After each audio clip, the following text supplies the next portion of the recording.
Like you said, look, everyone brings something to the I, table. I think the person with the more years and the more money on their side has the power and the control. And for some couples that works, and for some couples it doesn't. And if the dynamic changes, it's much harder to negotiate. And hopefully they're also getting the intellectual stimulation that they need in those relationships. Those are some very smart women that you just mentioned.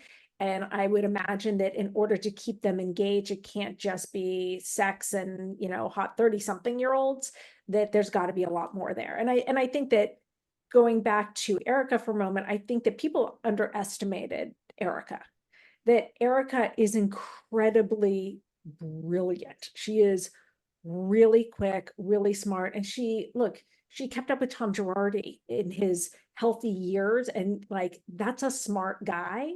And she is an incredibly smart, intellectually capable, charming person.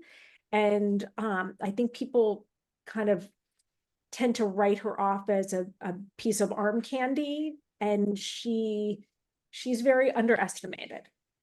Yeah. And again, like, I mean, I've met her many times. It's not like I know her, but just from what I watch and I understand it's edited. Yeah. I've said on this podcast many times, I think she was really in love with Tom. Like I could see it. Like I get it. Yes. Her personality, his personality. I get it. Like I And get it. And so, she loves intellectual stimulation.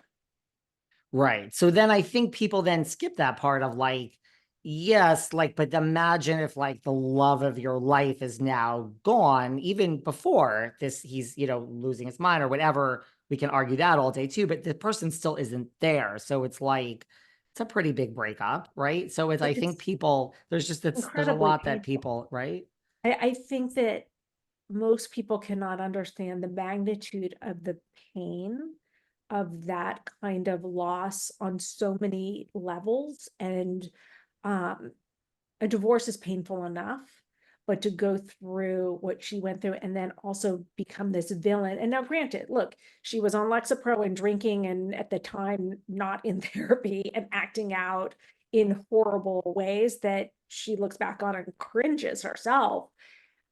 And she was doing the best that she could under horrible circumstances and did not have the tools or the skills at that moment in time. And she had been so villainized on so many levels, and like, everyone was coming at her. I mean, I personally have never seen anything quite like that. And I've been Yeah. a therapist in Beverly Hills working with celebrities for more than 3 decades. Like, I've never seen that level of hatred and vitriol and assumption as what she received. Really, like in your whole career. Never, not even Wow. close. Yeah. Right. And it does take a strong person to be able to block out that, even, the people as much as in touch with yourself as you Yeah. are, to just say, like, I know my worth in myself and I'm going to block out worldwide noise. I mean, And can look, you it's imagine that? it's also, it's one thing to do that on your best day. Like, you might be able to do that on your best day. But on your worst day, when you're in crisis, when you've got, or you're experiencing loss, you're under enormous stress, you have legal stuff coming at you, you have friends who have abandoned you, you have media that is just like scorching you, like, to do it under the worst of circumstances. I don't know many people that have the ability to do that. I mean, it was so massive. It was so overwhelming and such an avalanche of criticism and hatred that, it's amazing she's still standing. I have enormous respect for her.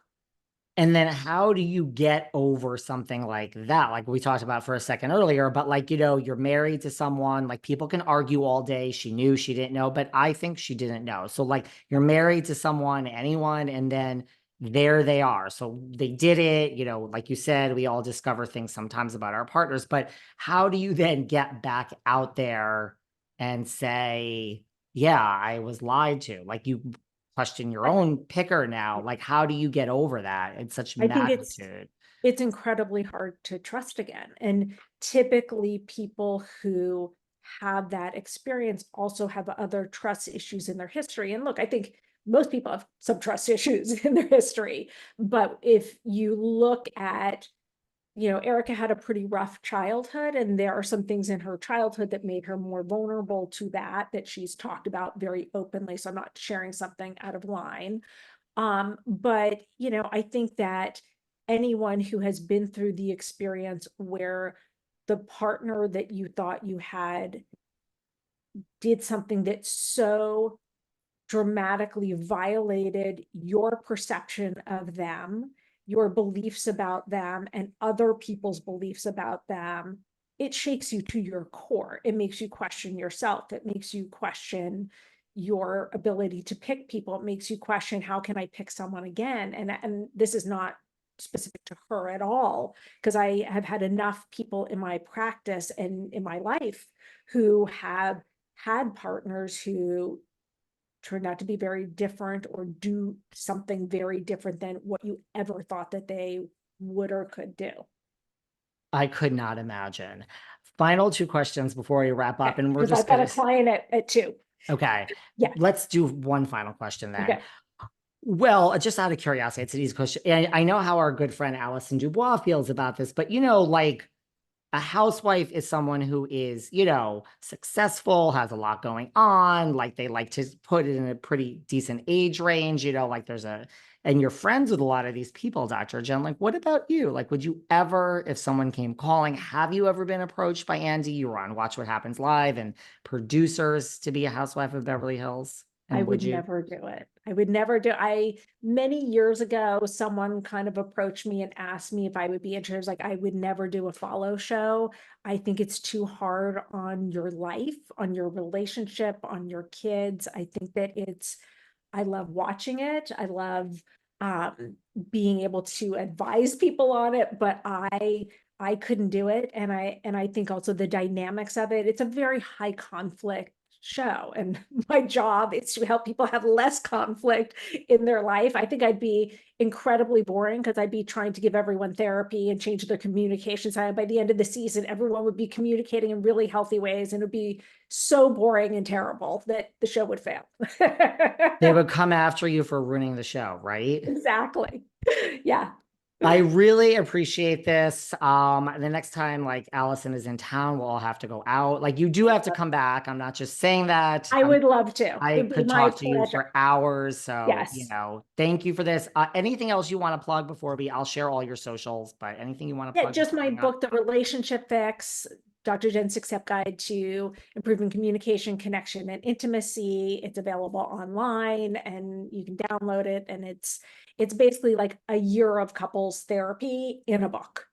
Wow. I wanted to be able to give people who saw me on couples therapy something that they could do that was affordable, that had kind of all of the information and the questions that I would be asking someone in therapy.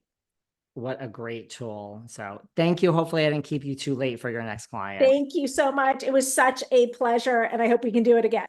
I hope so too. Yeah. Thank you so And much. if I don't already follow you on social media, I'll make sure to. Please What's your do. social? David Yontef, and the other one is Behind Velvet Rope. Okay, and is it on Twitter and Instagram? Yeah. Okay. Instagram is where I am 24/7 though. Okay, I'll follow on both and do the same. Okay. You're so much fun. Thank you.